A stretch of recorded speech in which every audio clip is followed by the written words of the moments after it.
Salam dan bahagia Ibu dan Bapak Guru. Pada video-video sebelumnya, Ibu dan Bapak telah banyak belajar tentang aneka strategi dalam merancang kegiatan berbentuk proyek. Nah, tentunya Ibu dan Bapak Guru telah mengetahui bahwa salah satu faktor penting dalam berproyek di kelas adalah memberikan ruang bagi murid untuk terlibat secara penuh.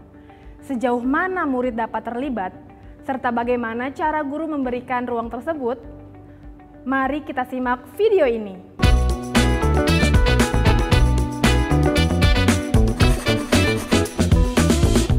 Untuk dapat menumbuhkan kesenangan belajar, seseorang perlu mendapatkan pengalaman belajar yang bermakna. Guru bertugas untuk menghadirkan pengalaman tersebut. Memberikan ruang untuk berkolaborasi dan berkontribusi adalah salah satu cara yang dapat Ibu dan Bapak Guru lakukan.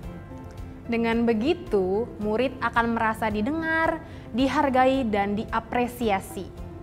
Tugas sekolah atau proyek tidak hanya dimaknai sebatas kewajiban yang harus dipenuhi, melainkan sebagai ruang untuk berkembang, berproses, dan mengaktualisasikan diri. Nah, dalam video kali ini kita akan berkunjung ke SMP Kenanga untuk belajar lebih jauh mengenai pelibatan murid dalam proyek.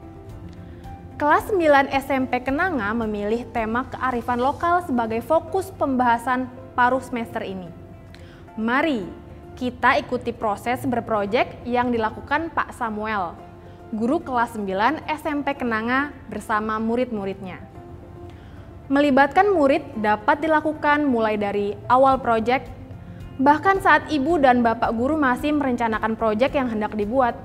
Sebagai fasilitator pembelajaran, Ibu dan Bapak Guru dapat memulai pelaksanaan proyek dengan mengajak murid melihat situasi nyata yang terjadi di dalam kehidupan sehari-hari.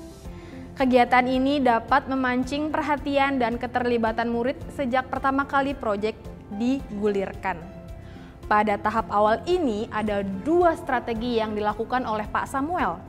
Pertama, Pak Samuel mengajukan pertanyaan pemantik. Pertanyaan pemantik adalah pertanyaan yang dapat memancing ketertarikan dan rasa ingin tahu murid. Pertanyaan ini mendorong murid untuk melakukan eksplorasi lebih lanjut atau melakukan proses inquiry untuk menjawabnya. Oleh karena itu, pertanyaan pemantik harus berbentuk pertanyaan terbuka, open-ended question, yang memiliki kemungkinan jawaban yang luas dan tidak tersedia begitu saja dalam buku atau internet. Beberapa contoh pertanyaan pemantik yang diajukan Pak Samuel adalah: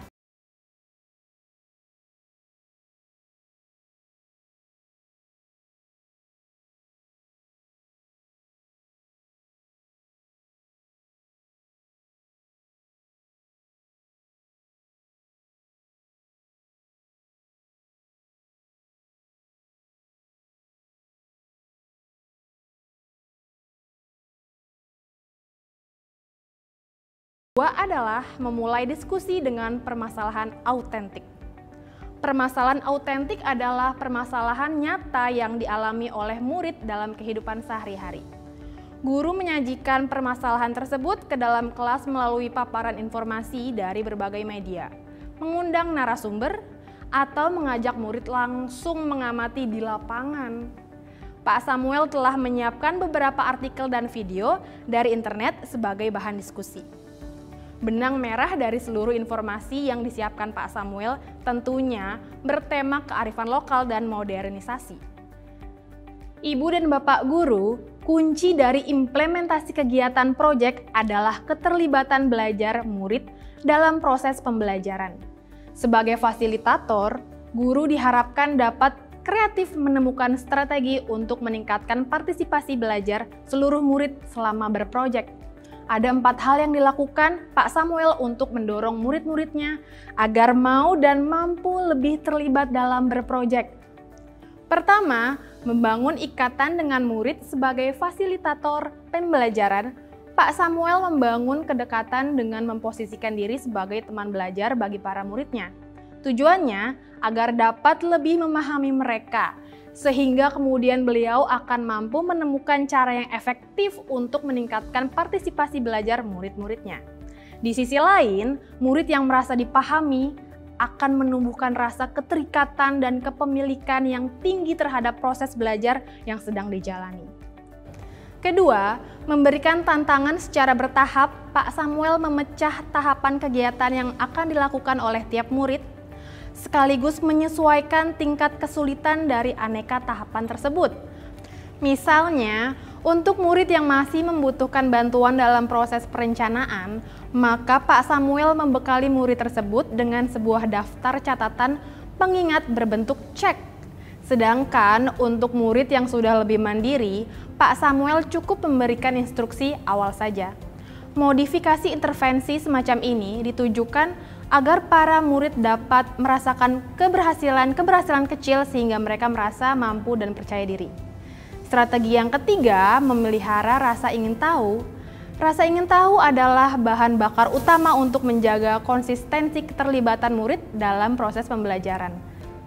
Namun jangan lupa, ibu dan bapak guru perlu memiliki dan memunculkan rasa ingin tahu ini terlebih dahulu pada diri sendiri. Pak Samuel juga memiliki ketertarikan dan keingintahuan yang sama mengenai aneka kearifan lokal daerah dan kaitannya dengan modernisasi. Hal itu terlihat dari antusiasmenya saat membawakan diskusi dan mencari informasi, menanggapi pertanyaan dan komentar murid, serta tentunya pengetahuannya yang mendalam tentang topik tersebut. Strategi terakhir adalah melakukan refleksi secara berkala. Kegiatan refleksi adalah aktivitas penting yang diperlukan untuk mengendapkan proses belajar yang sedang dilakukan. Guru dapat melakukan kegiatan refleksi secara berkala. Bentuknya dapat berupa dialog verbal atau secara tertulis. Bisa dilakukan secara individu atau bersama-sama dalam kelompok. Saat melakukan refleksi, Pak Samuel kerap meluangkan waktu dan usaha untuk memberikan umpan balik yang bermakna bagi para muridnya. Salah satu cara yang biasanya dilakukan oleh Pak Samuel adalah menggali pemahaman murid akan situasi yang sedang mereka hadapi, lalu memberikan saran yang konstruktif untuk mengatasi situasi tersebut. Budaya yang positif dalam sebuah satuan pendidikan tampak pada aktivitas sehari-hari, dijalankan secara alami, tulus, serta muncul pada seluruh anggota sekolah. Hal itu dapat terjadi apabila budaya tersebut diwujudkan dalam sebuah nilai. Tidak dihadirkan sebagai sebuah instruksi, namun sebagai sebuah pembiasaan yang rutin dilakukan dalam keseharian. Apa saja contoh nilai kerja positif yang perlu kita teruskan kepada para murid kita?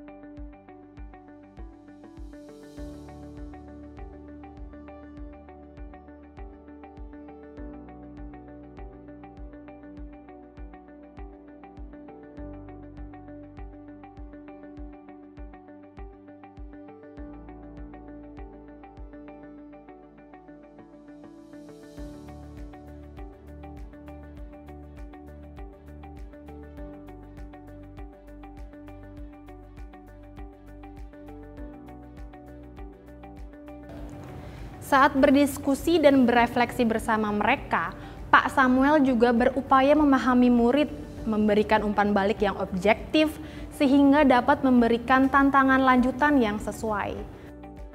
Nah, Ibu dan Bapak Guru, kegiatan proyek yang sudah berjalan melalui berbagai rangkaian aktivitas perlu diakhiri dengan sesuatu yang tidak kalah bermakna. Ada dua strategi yang dapat Ibu dan Bapak Guru lakukan sebagai penutup proyek. Strategi yang pertama adalah merancang perayaan belajar. Untuk mendapatkan penjelasan yang lebih rinci tentang perayaan belajar, silakan Ibu dan Bapak Guru merujuk ke video berjudul Strategi selanjutnya adalah melakukan refleksi tindak lanjut. Kegiatan refleksi ini sebaiknya membahas kembali aneka tindakan yang sudah dilakukan dan bentuk tindak lanjut yang akan dilakukan setelah proyek selesai. Saat melakukan refleksi tindak lanjut, Pak Samuel mengajukan beberapa pertanyaan stimulan seperti